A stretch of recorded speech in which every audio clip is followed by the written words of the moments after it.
സർക്കാരിൽ മുഴുവൻ മന്ത്രിമാരും സത്യപ്രതിജ്ഞ ചെയ്ത് 3-ാം ദിവസമാണ് വകുപ്പ് വിഭജനം പൂർത്തിയായത്. കോൺഗ്രസും മുസ്ലിം ലീഗുമായി തർക്കമുണ്ടായിരുന്ന ഫിഷറീസ് വകുപ്പ് മുസ്ലിം ലീഗിന് നൽകി. VE അബ്ദുൾ ഗഫൂർ ഫിഷറീസ് മന്ത്രിയാകും. ലത്തീൻ സഭയുടെ സമ്മർദ്ദത്തിന് വഴങ്ങാതെയാണ് കോൺഗ്രസ് നീക്കം. ഫിഷറീസിനൊപ്പം ഗ്രാമവികസന വകുപ്പും ലീഗിന് കൈമാറിയതായാണ് സൂചന. ദീർഘകാലമായി കൈവശം വെച്ച സുപ്രധാന വകുപ്പുകൾ കൈമാറിയതിൽ കോൺഗ്രസിനുള്ളിൽ അതൃപ്തി പുകയുന്നുണ്ട്.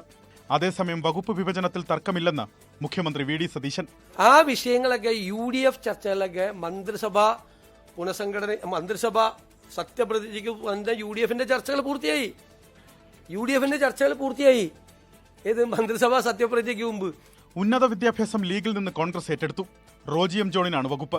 AP അനിൽകുമാറിന് വൈദ്യുതിക്കൊപ്പം ദേവസ്വം, M. ലിജുവിന് എക്സൈസ് സഹകരണം, OJ ജനീഷിന് യുവജനകാര്യത്തിനൊപ്പം തൊഴിൽ വകുപ്പും നൽകി. ധനകാര്യം, തുറമുഖം, നിയമം, പൊതുഭരണ വകുപ്പുകൾ മുഖ്യമന്ത്രി VD സതീശന്. ആഭ്യന്തരവും വിജിലൻസും രമേശ് ചെന്നിത്തലയ്ക്ക്. K. മുരളീധരന് ആരോഗ്യത്തിനൊപ്പം കായികം കൂടി നൽകിയതായാണ് വിവരം.